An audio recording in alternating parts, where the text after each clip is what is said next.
hemangiomas congénitos, que son aquellos en donde pues los niños nacen con este tipo de lesión, y los hemangiomas infantiles, que estos se van a ir desarrollando en el momento en que va creciendo el bebé. Entonces, los hemangiomas congénitos, como su misma palabra lo dice, pues nacen con ellos, y estos se pueden dividir en tres. Rich, que significa rápidamente involutivo, niche, que significa no involutivo, y pitch, que significa poco involutivo. ¿Qué quiere decir esto? Que en realidad los hemangiomas congénitos no necesitan tratamiento, ¿verdad? Sino que van a ir evolucionando conforme el niño va creciendo y pues dependiendo cómo sea la involución, es como lo que lo vamos a clasificar. Normalmente se suelen clasificar entre el 1 y los 2 años de edad para considerar cuál de esta clasificación podemos dar. Bueno, y entonces normalmente la clase la vamos a enfocar mayormente relacionado a los hemangiomas infantiles, que son los que mayor importancia les debemos de dar. Entonces, un hemangioma infantil, pues es un tumor vascular de la infancia y la niñez con características clínicas e histopatológicas que los van a distinguir de otros tumores vasculares o malformaciones. Es el tumor benigno más frecuente de la infancia, es producido por la proliferación de células endoteliales de los vasos sanguíneos y pues estas van a incluir regresión durante las primeras semanas o meses de vida. Va a tener una historia típica de crecimiento rápido e involución gradual. Epidemiológicamente, estos van a ser los tumores más frecuentes de la infancia, van a tener una prevalencia del 4 al 5%. Se sabe que mayormente puede afectar a niños caucásicos y entre los factores de riesgos por los que un paciente o un recién nacido puede llegar a tener un hemangioma infantil, pueden ser aquellos pacientes que nacen con bajo peso al nacer, o recién nacidos con peso menor a 1000 gramos, normalmente este va a aumentar una prevalencia más del 23%. ¿Cuáles otros factores de riesgo pueden llegar a tener estos pacientes que pueden llegar a presentar un hemangioma infantil? Pues puede ser la edad avanzada de la madre, una gestación múltiple, el antecedente de placenta previa o preeclampsia. Y entre los otros factores de riesgo que normalmente pueden llegar a encontrar es el sexo femenino, ¿de acuerdo? Es uno de los factores de riesgo que también puede llegar a estar relacionado. Entonces, normalmente el hemangioma infantil va a tener tres fases, ¿de acuerdo? Que son las tres fases que debemos de poner importancia. La fase proliferativa, que esta puede empezar desde la semana de vida hasta el año de edad, y es en donde está la fase de crecimiento del hemangioma, ¿de acuerdo? Entonces, en esta fase es donde mayormente tenemos que ver si en realidad el paciente necesita tratamiento, ¿de acuerdo? Entonces, es donde mayormente va a tener mejor respuesta. Luego está el periodo de estabilidad. En el periodo de estabilidad es en donde el hemangioma ya no crece, ya se queda estable, ¿verdad? Y luego pues está la fase involutiva, que en esta fase lo que significa es de que va a involucionar el hemangioma solo, ¿verdad? Entonces, normalmente la fase involutiva puede durar hasta los 10 años de edad. Es en donde puede durar esta fase. Entonces, normalmente se sabe que la fase involutiva puede darse un 10% según la edad. Entonces, por ejemplo, a los 2 años de edad puede involucionar un 20%, a los 5 años de edad podemos ver una involución del 50%, a los 10 años de edad ya podemos ver una involución del 100%. Entonces, en referente a la etiología, normalmente hay dos aspectos importantes en donde me puede dar un hemangioma. Entonces, puede ser el estrés hipóxico que puede llegar a presentarse en la madre o el trofoblasto placentario que normalmente puede llegar a relacionarse. Entonces, fisiopatológicamente, ¿qué es lo que pasa o qué es lo que sucede en un hemangioma? Normalmente se va a dar por la presencia de un aumento de la vasculogénesis y va a haber aumento de la angiogénesis, que pues esto es lo que me va a producir un hemangioma infantil. Entonces aquí vemos una imagen de qué es lo que pasa, qué es lo que sucede. Como les mencionaba, ¿verdad? La fase proliferativa puede empezar desde la primera semana de vida o hasta meses, ¿verdad? Entonces, lo que va a pasar es que va a haber un arresto de progenitores circulantes en donde va a haber una división rápida de las células endoteliales del hemangioma y pues se van a formar estructuras capilar-like. Que esto pues lo que va a hacer es que aumente el tamaño de la lesión. Entonces, y a partir del año de edad o hasta varios años, pues ya se va a dar una involución. ¿Qué significa la involución? Normalmente va a haber una muerte celular lenta de estas células endoteliales y va a haber sustitución de estas células endoteliales por tejido adiposo. Entonces, lo que van a hacer las celulitas adiposas es que van a ir constituyendo o van a ir reemplazando este tejido celular de las células endoteliales y es en donde va a empezar a disminuir de tamaño. Entonces aquí vemos una imagen, ¿verdad? Como les comentaba, etiología, pues de hipoxia muy probablemente. Únicamente observamos la presencia de una mácula eritematosa, que es lo que nos puede dar o seña a que en este paciente puede haber algún hemangioma. Normalmente la proliferación, como les mencionaba, puede estar presente desde las primeras semanas de vida y mayormente se da a los 3 meses. Entonces, en este tiempo, en este momento, es donde lo más importante, digamos, debemos de instaurar el tratamiento para el paciente. Y normalmente a los 5 años de edad es donde ya vemos una involución mayormente del 50% de este hemangioma, sustituido por la presencia de adipocitos. Algo muy importante es que si, por ejemplo, en algún momento yo tengo alguna duda en donde si alguna de las lesiones sí puede ser un hemangioma o no puede ser un hemangioma, pues podemos hacer una biopsia de piel. En la biopsia de piel, pues podemos tener un marcador que se llama GLUT1 y pues este marcador me va a dar el diagnóstico definitivo de un hemangioma infantil. Entonces, ¿en qué otras patologías podemos encontrar GLUT1? Entonces, podemos encontrarlo también en lo que son los hemangioendoteliomas epiteloides. Pueden estar a nivel de los angiosarcomas, puede estar presente en los angioqueratomas, pero algo muy importante, como el primer diagnóstico diferencial de un hemangioma infantil son las malformaciones vasculares. Entonces, como vemos aquí, en las malformaciones vasculares, este marcador sí va a estar negativo. Bueno, entonces, ¿cuáles son las manifestaciones clínicas? Normalmente, como les mencionaba, al nacimiento pues vamos a observar una única mácula eritematosa nada más, que pues estas van a ser las lesiones precursoras que pueden estar presentes al nacimiento o ocurrir durante las primeras semanas postnatales. Luego, pues ya vemos que esta mácula eritematosa puede llegar a tornarse con un rojo mucho más intenso y luego de ello, pues ya se empieza a formar la tumoración. Recuérdese que cuando nosotros mencionamos tumor, no quiere decir que un tumor sea maligno, ¿de acuerdo? Un tumor puede ser una tumoración tanto buena como mala. Y los hemangiomas, pues normalmente van a ser tumores benignos, van a ser tumores buenos. Entonces, los hemangiomas se pueden dividir en dos. Pueden clasificarse según su profundidad de los vasos afectados o pueden clasificarse según su patrón o forma de distribución. Entonces, aquí ya vemos una tablita en donde pues ya vemos la clasificación según la profundidad de los vasos afectados.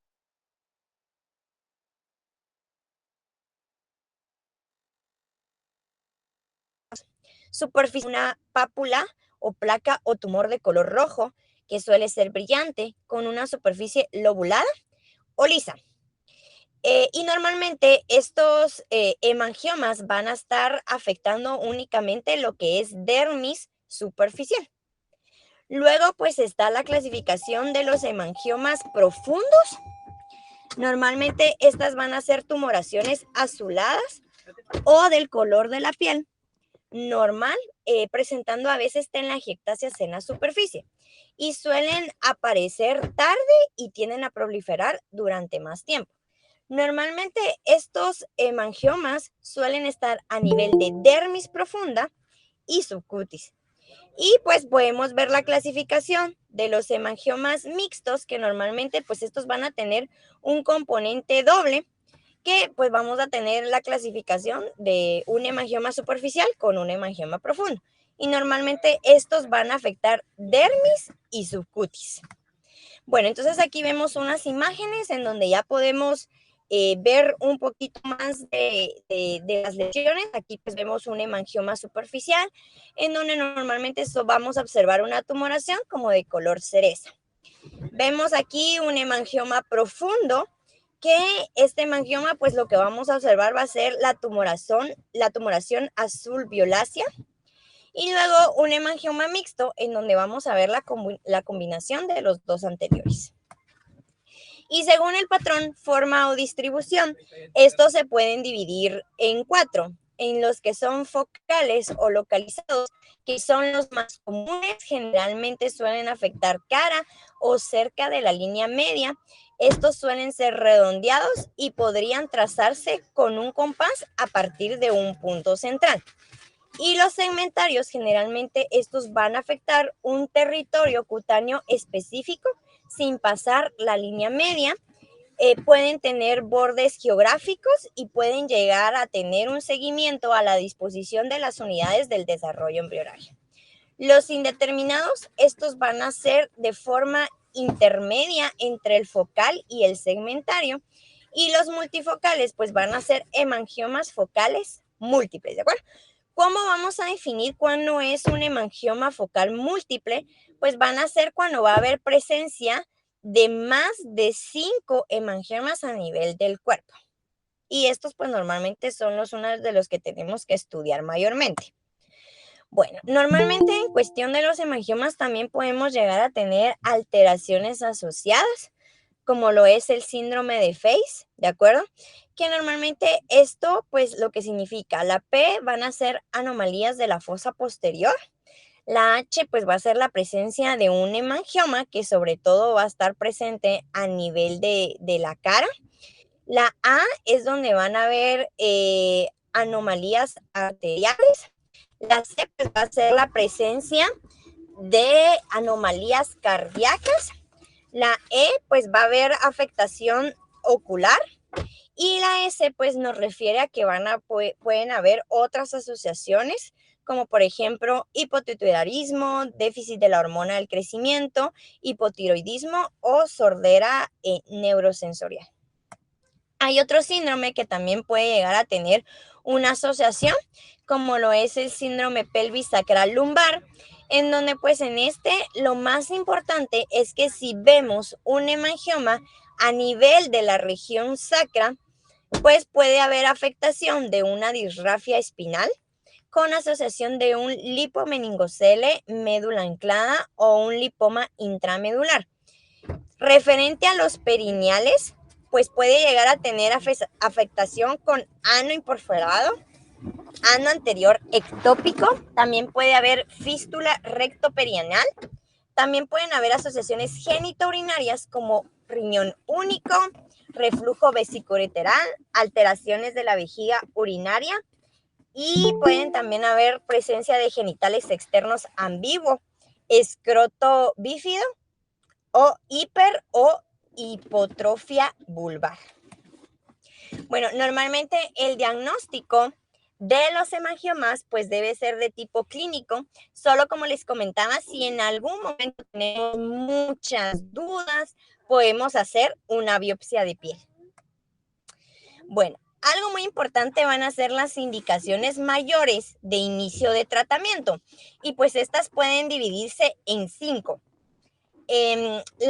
Mayormente donde vamos a tener afectación, por ejemplo, pues donde vamos a considerar el inicio del tratamiento, pues podemos llegar a tener, por ejemplo, cuando hay complicaciones que pongan en riesgo la vida, el deterioro funcional o riesgo de deterioro, la ulceración o riesgo de ulceración, anomalías estructurales asociadas o el riesgo de dejar cicatrices permanentes o distorsión anatómica permanente. Entonces, normalmente, actualmente se sabe que ahora los hemangiomas deben de ser tratados más que todo para prevenir las cicatrices. Es lo que mayormente debemos de poner importancia. Entonces, ¿cuáles pueden ser las complicaciones que ponen en riesgo la vida de un paciente si podemos llegar a tener asociación? Hemangiomas hepáticos, obstrucción subglótica o sangrado profuso. Entonces, normalmente cuando tenemos estas complicaciones es donde mayormente debemos de considerar el inicio oportuno del tratamiento. Entonces, ¿cuáles van a ser las complicaciones que ponen en riesgo la vida? Por ejemplo, la obstrucción subglótica, que normalmente esta puede llegar a presentarse en edad promedio de diagnóstico a los 4 meses. Y lo más importante es que vamos a ver la presencia de un estridor, ¿verdad? Y pues en estos pacientes pueden llegar a tener asociación con enfermedades infecciosas, croup, estridor bifásico o enfermedades inflamatorias de la vía aérea. ¿Cuáles otros hemangiomas pueden llegar a tener un alto riesgo de obstrucción de la vía aérea? Pues aquellos que pueden tener una localización a nivel de barba, a nivel de cuello anterior, a nivel de mucosa oral o a nivel de faringe. Algo muy importante es que normalmente todos los hemangiomas pueden llegar a tener una asociación con hipotiroidismo. ¿Por qué motivo? Porque estos pueden llegar a tener una forma consuntiva por inactivación de la hormona tiroidea por la 3-iodotironina de iodinasa que está presente en el tejido del hemangioma. Entonces, es súper importante. Todo paciente que ustedes vean que tiene un hemangioma infantil, es súper importante hacerle pruebas tiroideas, por favor. Referente a los hemangiomas hepáticos, estos se pueden subdividir en 3: focal, multifocal y difuso. El focal pues únicamente nos va a afectar una parte del óvulo del hígado y normalmente pues estos suelen tener presentación congénita. El multifocal, pues normalmente la mayoría suelen ser hemangiomas infantiles. Estos suelen llegar a ser asintomáticos y la mayoría pues no va a requerir tratamiento. Sin embargo, estos sí pueden llegar a presentar una alteración macrovascular y me pueden provocar shunts o alto flujo, que pues esto me puede llegar a tener un paciente con insuficiencia cardíaca. Y referente a los hemangiomas hepáticos difusos, pues estos suelen ser muy raros, pero normalmente van a tener un gran riesgo de morbimortalidad y se presentan antes de los 4 meses con hepatomegalia. Entonces los hemangiomas difusos, pues me van a dar hepatomegalia. Entre las otras complicaciones me pueden dar un síndrome compartimental, me pueden provocar un compromiso ventilatorio y pues esto provocarme una insuficiencia renal. Entonces, estos normalmente pues sí es súper importante que los diagnostiquemos tempranamente y que sean tratados oportunamente. Como les mencionaba previamente, media vez tengamos un paciente que presenta 5 hemangiomas o más hemangiomas cutáneos, pues estos pacientes deben ser estudiados, sobre todo si pueden llegar a tener alguna asociación con algún hemangioma hepático, ¿verdad? Entonces, normalmente estos pacientes es importante hacerles un estudio estricto, sobre todo un ultrasonido o algún ecocardiograma, y deben llegar a tener un seguimiento estrecho, ¿verdad? Los hemangiomas que puedan llegar a tener sangrado también necesitan tratamiento oportuno. Y aquellos hemangiomas que pueden llegar a tener un deterioro funcional o riesgo de deterioro funcional, como por ejemplo hemangiomas que pueden llegar a obstruir la vista, que me provoquen ptosis, que me provoquen estrabismo, astigmatismo que puede generar en ambliopía. Entonces, ¿qué características pueden aumentar el riesgo de ambliopía? Por ejemplo, un hemangioma que puede llegar a ser mayor de 1 centímetro de diámetro, que puedan llegar a involucrar párpado superior, como vemos aquí en la imagen, que me provoque ptosis, que puedan llegar a tener cambios en el margen de las pestañas, que puedan llegar a tener una localización medial o un desplazamiento del globo ocular. Normalmente, otros de los hemangiomas que me pueden provocar deterioro funcional o riesgo de deterioro funcional, pues son aquellos hemangiomas que pueden estar presentes a nivel del labio. ¿Por qué motivo? Porque estos mayormente me van a dar limitación para la alimentación por un hemangioma infantil. Y también me pueden provocar ulceración a nivel de los labios, como vemos en este paciente, y provocar mucho dolor. Normalmente la ulceración va a tener una incidencia del 5 al 21% entre estos pacientes. Y algo muy importante es que me van a provocar sangrado, dolor, sobreinfección y sobre todo padres asustados. Es más frecuente en menores de 4 meses en el periodo de proliferación. Por ejemplo, vemos aquí este paciente en donde vemos un hemangioma. Cuando muy llega con nosotros, pues podríamos pensar que en algún momento pues solo puede llegar a tener una dermatitis del área del pañal o una dermatitis de Jacquet, ¿verdad? Pero si vemos aquí, vemos que hay una alta vasculatura a nivel de esta lesión. Entonces es muy importante que cuando vemos bastante vasculatura alrededor de estas lesiones ulceradas, pensemos que definitivamente este paciente pues puede llegar a tener un hemangioma infantil ulcerado. Y los hemangiomas infantiles ulcerados pues tienen indicación de inicio de tratamiento oportuno. La ulceración normalmente puede llegar a presentarse en hemangiomas de tipo segmentario, en hemangiomas que pueden llegar a estar presentes a nivel de cuero cabelludo, a nivel de cuello. ¿Por qué motivo? Porque normalmente el cuello es una área intertriginosa, ¿verdad? ¿Qué significa esto? Que normalmente puede pegar piel con piel y pues eso ya tenemos un riesgo mayormente que se puedan ulcerar. También aquellos hemangiomas que pueden estar a nivel perioral, a nivel perineal, a nivel perianal, que suelen ser intertriginosos, como les mencionaba previamente, o aquellos hemangiomas protuberantes.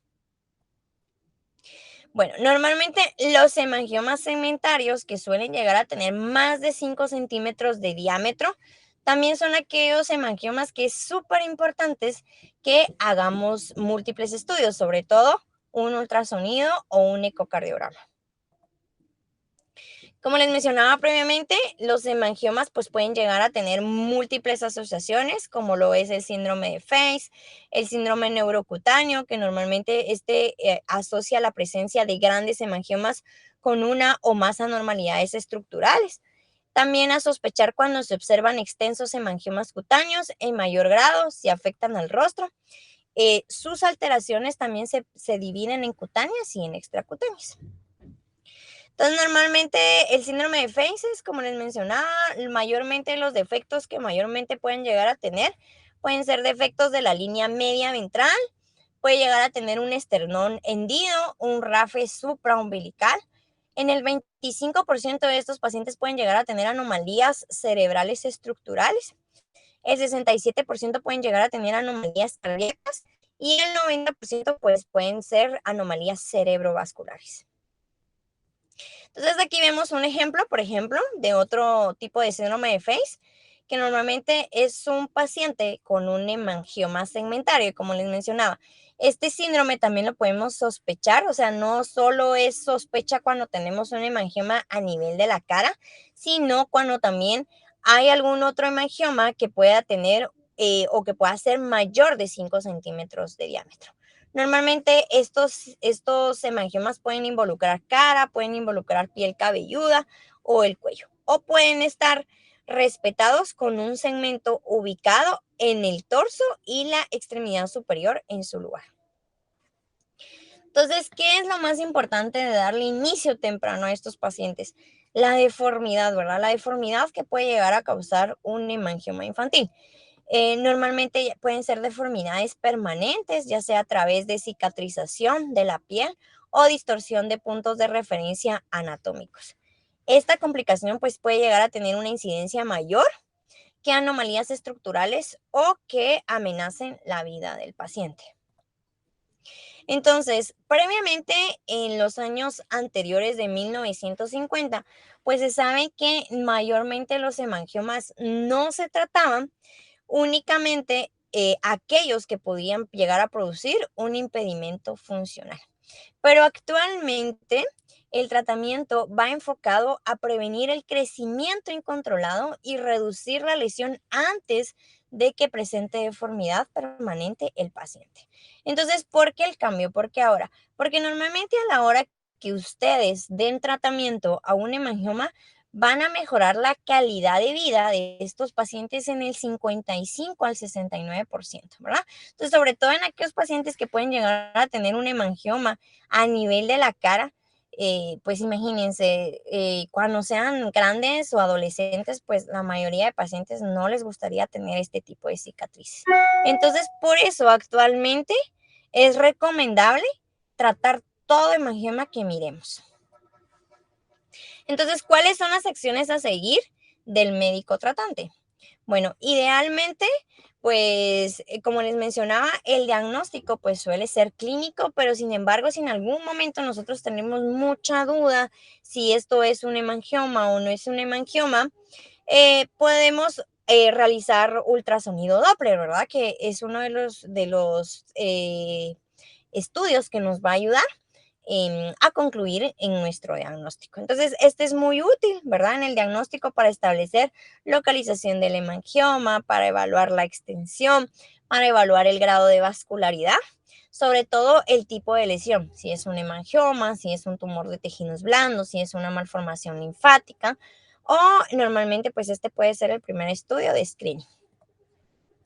Sin embargo, si tenemos ya un paciente que presenta pues un síndrome de Faces, un síndrome lumbar, un síndrome sacrolumbar, normalmente el gol estándar pues es realizar una resonancia magnética para poder valorar las anormalidades estructurales asociadas que puedan llegar a tener estos pacientes. Y pues ya para ir concluyendo, pues el tratamiento, ¿verdad? Que es una de las cosas que son más importantes.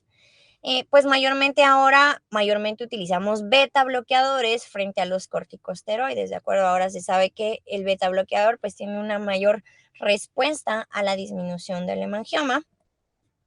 Y pues mayormente vamos a usar el propranolol, perdón, aquí se me fue una R, que este es un antagonista no selectivo de los receptores beta 1 y beta 2 que se han planteado como el tratamiento de elección para hemangioma infantil. Entonces, ustedes muy bien saben, y me imagino que pues igual ya han estudiado el tema, ya lo han leído, ustedes saben que previamente no hay estudios específicos, ¿verdad? De que el propranolol se haya estudiado específicamente para el hemangioma. Se sabe que una enfermera descubrió el propranolol, donde trataban a un paciente que tenía una anomalía cardíaca y pues que aparte de esto tenía un hemangioma y la enfermera pues se pudo dar cuenta que el hemangioma empezó a disminuir de tamaño. Entonces ahí fue como descubrieron que el propranolol podría ser una muy buena opción de tratamiento para los pacientes con hemangioma.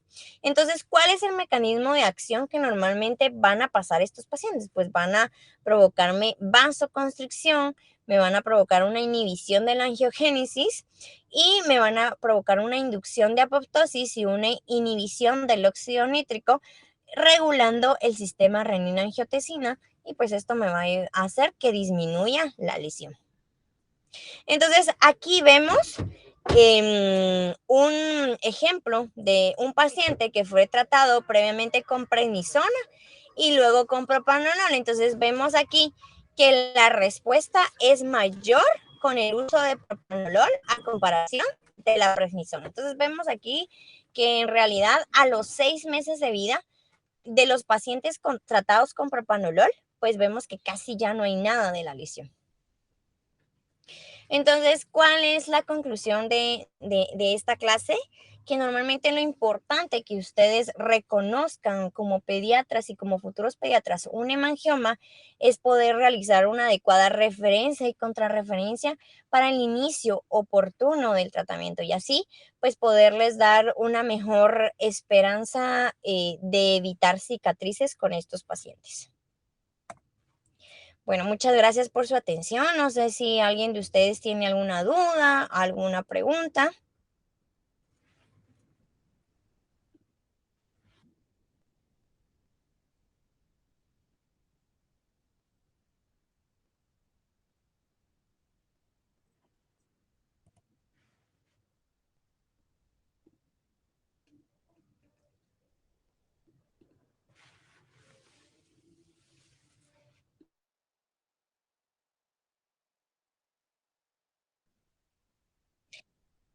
Bueno, doctor, un gusto y cualquier cosa, pues igual estoy a sus órdenes. Que tenga muy buena noche, cuídense.